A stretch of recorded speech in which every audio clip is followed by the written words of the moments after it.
በስመ አብ ወወልድ ወመንፈስ ቅዱስ አሃዱ አምላክ አሜን። መልክዕ እዚ ዘመን ኣብዛ ቁሸት ዓለም ዝተመልአት ጸላም ኣንፈታ ናብ ጸጋም ሰላም ዝሃደማ ክፍኣት ዘኳለማ ካብ ዕለት ናብ ዕለት ሓድሽ ነገር ዝኽሰት ሎሚ ካብ ትማሊ እናሻዕ ዝኸፍእ ውሽጥኻ ርቢሹ ድቃስ ዝኸልእ ትማሊ ኣብ ትማል ከም ሕሱም ተመሪራ ኣብ ሎሚ ክትመስገን ተሓይሽ ተባሂላ ከመይ እዩ ዚ ጊዜ ናበዮ ኣንፈቱ ሕማቕ ጥራይ ዝውረዮ እረ እንታይ እዩ ብልሓቱ ኣይሰማዕና እንዲና ውግእ ወረ ውግእ ምዩቕ እንዳበልና ክንፈርህ ክንሰግእ ኣእምሮና ክናወጥ ክንኣቱ ክንወፅእ በዚ እንከዕርፍ በቲ ይመጽእ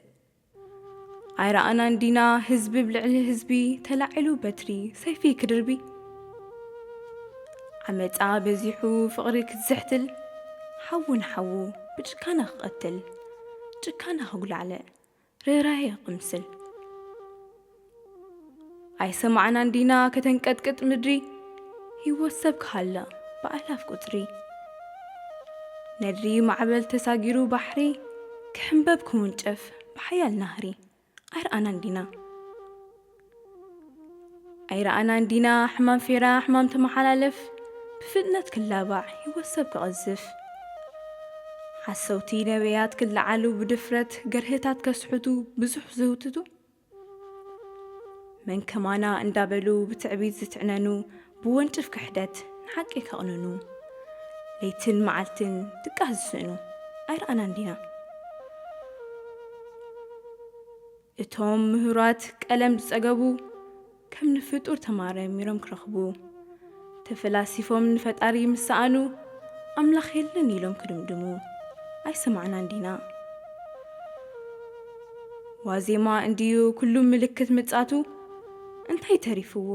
ኣኺሉ ሰዓቱ ኩሉ እቲ ጐይታ ዝበሎ ሓደ ብሓደ ይፍጸም ኣሎ ግን እዚ ዘመን ድዩ ብሓቂ ገዲዱ ኣንደልሂፁ ከም ናይ ቀደም ሓዲዱ ወይስ ሰብ እዩ ሰብ ምዃን ሓዲጉ ኣራዊት ተቐይሩ ሓጢኣጣን ብድቢዱ ኣይፋለን ዘመንሲ ከምቲ ናይ ቀደሙ ይጓዓዝ ኣሎ መዓልታት ለቒሙ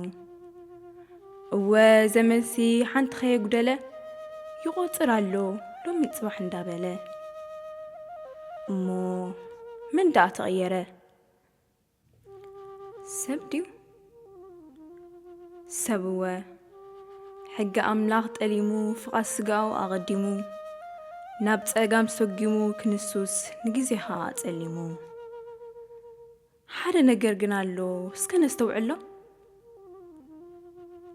ኣብ ቅድሚ መስትያት ደው ዝብሉ ሰባት ሓቀኛ ምስሎም ከም ዝርዩ እዚ ዘመን እውን ከምኡ መልክዕ ግብርና እዩ ዘንጸባርቕ ከም ዘለዎ ሕማቕ ይኹን ጽቡቕ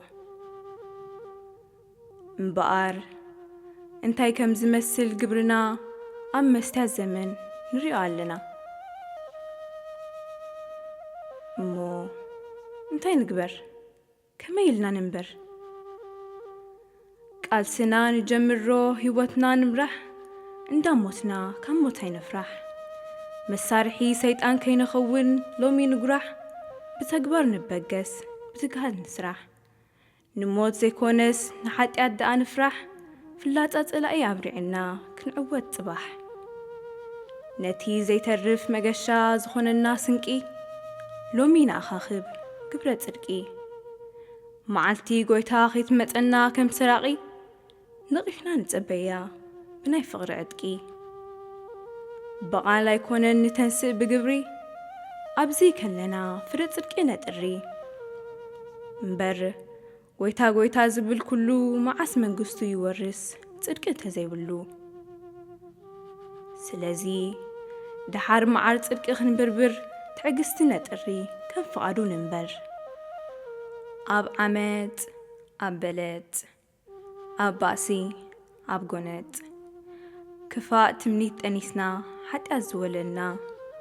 ሎሚ ንተንስእ ብልባዊ ጣዕሳ ናብ ቤቱ ንገስግስ ንሓቂ ነልበሳ ርህራሄ ባህሪኡ ክንጠፍእ ዘይፈቱ ብንስሓ ተመሊስና ክንውርስ መንግስቱ ይጽበየና ኣሎ ብደረት አልቦ ትዕግስቱ ኤሎሄ ንበሎ ንቕረብ ናብ ቤቱ ሰብከ ኩሉ ዓለም ረቢሑ ነፍሱ እንተ አጥፍአ ስጋኡ አስቢሑ እንታይ ይጠቕሞ ምጻት እንተ አርክቦ ይዋ እንሕና ምግዱራት እንተንፈልጦ ዓስቢ ኃጢአት